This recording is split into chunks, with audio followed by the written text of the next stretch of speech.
BFM Business. Toute l'info éco et business à la mi-journée. 60 minutes business. Erwan Maurice. Oui, ça y est, les soldes d'été se sont achevés. Bilan en demi-teinte. Les commerçants n'ont pas réussi à égaler les ventes qu'ils faisaient avant la crise. C'est ce que nous disent en tout cas les fédérations. Bonjour Karine Schrenzel. Bonjour Erwan. Merci d'être avec nous. Vous êtes la PDG des 3 Suisses et de Rue du Commerce.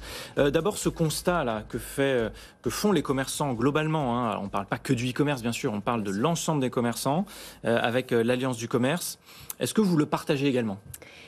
Écoutez, je crois que c'est un bilan très hétérogène. Il y a, vous le disiez un petit peu avant, je crois que ça dépend aussi des régions. Paris a énormément souffert d'un manque de visiteurs, en fait, d'étrangers, de touristes étrangers, absolument.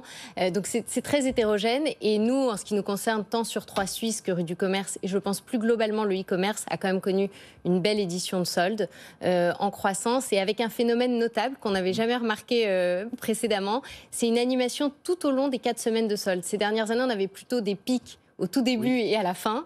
Et puis c'était plutôt mou, on va dire, entre les deux. Là, il y a une animation assez stable pendant les 4 semaines. Ça a été régulier du début à la fin. Voilà.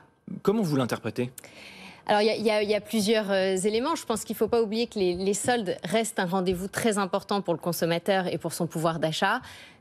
Encore plus peut-être après des périodes comme celles qu'on a connues où les gens se sont moins fait plaisir, où ont eu donc c'est vrai que ça reste un rendez-vous important. C'est aussi un rendez-vous important pour l'entreprise puisque c'est le seul moment où on peut déstocker et vendre à perte si besoin. Il y avait aussi peut-être plus de surstock cette année, en tout cas côté e-commerce, puisque voilà, il y avait eu le confinement, déconfinement, enfin, il y avait une gestion de stock assez compliquée finalement ces derniers mois. Et peut-être que aussi ce surstock a favorisé des promotions plus agressives, donc une marge moins importante, mais en tout cas du volume. Bon, donc le problème des stocks dont on parle beaucoup, les stocks invendus, parce que c'est le cas pour de très nombreux commerçants qui continuent à demander de l'aide.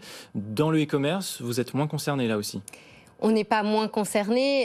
Je pense qu'il y a eu justement beaucoup de surstock. Donc les volumes ont été bons. Je pense que la marge a quand même été dégradée par rapport justement à ce surstock. Donc non, on est tout aussi concerné tout de même par ce surstock.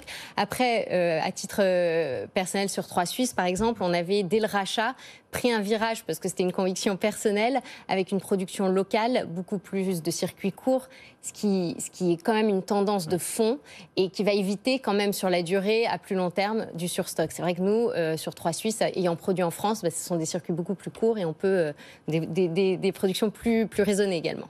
Il vous reste de la marchandise sur les bras à la fin de ces soldes, malgré tout ? Toujours. Ouais. Malheureusement, Erwan, j'aimerais venir vous dire un jour qu'on n'en aura plus. Mais non, on en a toujours. Pas plus que d'habitude. On a justement pas mal écoulé, avec des secteurs qui ont été surreprésentés, notamment l'informatique, où on continue à avoir cet équipement de la maison, du télétravail, etc. Et puis, justement, tout ce qui est maison et déco. Vous avez aussi probablement profiter du fait que, globalement sur le e-commerce, du fait qu'on n'a pas forcément envie de sortir, de se retrouver dans les centres commerciaux. D'ailleurs, les centres commerciaux ont eu peur d'avoir ce pass vaccinal imposé à l'accueil. Finalement, ce n'est pas le cas. Mais finalement, il y a eu ce flou quand même qui a fait qu'on s'est peut-être plus spontanément tourné vers les plateformes comme les vôtres. Oui, clairement.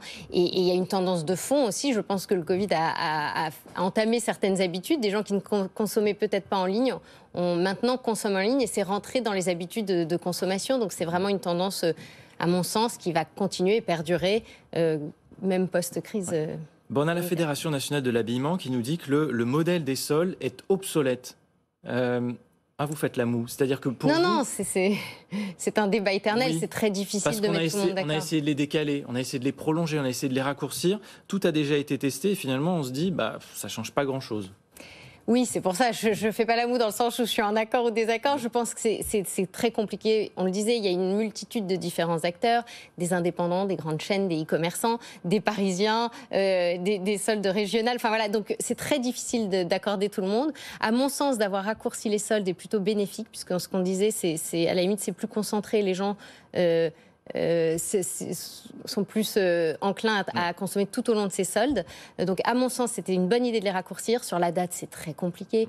Il y a eu aussi Amazon qui a lancé les Prime Days 7 jours avant les soldes. Ça a été très décrié. Voilà, c'est très compliqué de mettre tout le monde d'accord sur le format des soldes. Bon, au global, ce que nous dit l'Alliance du commerce, c'est que les ventes sont meilleures que l'année dernière. Oui. si on regarde, y compris dans l'habillement, qui est un des secteurs pour lequel ça a été quand même le plus compliqué. Malgré tout, par rapport à 2019, voilà, on est quand même bien en deçà, moins 12% de chiffre d'affaires sur le secteur de l'habillement par rapport à 2019.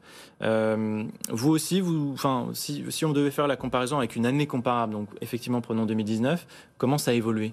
Non, on est toujours en positif pour notre part, même par rapport à 2019. Encore une fois, je pense que les habitudes de consommation ont changé et ont évolué vers le e-commerce aussi. Et c'est pour ça aussi qu'on a lancé pas mal d'initiatives avec plein de petites entreprises françaises aussi. On met en avant la French Tech sur Rue du Commerce. On a 3S Impact sur 3 Suisse qui met en avant tout un tas de producteurs locaux. Donc voilà, mais c'est vrai que c'est pour moi une tendance de fond et c'est vrai qu'on a plutôt des bilans positifs, en tout cas dans le e-commerce. Mais ça veut dire que vraiment il y a un gap entre ce qui se passe dans le commerce physique et dans le commerce numérique.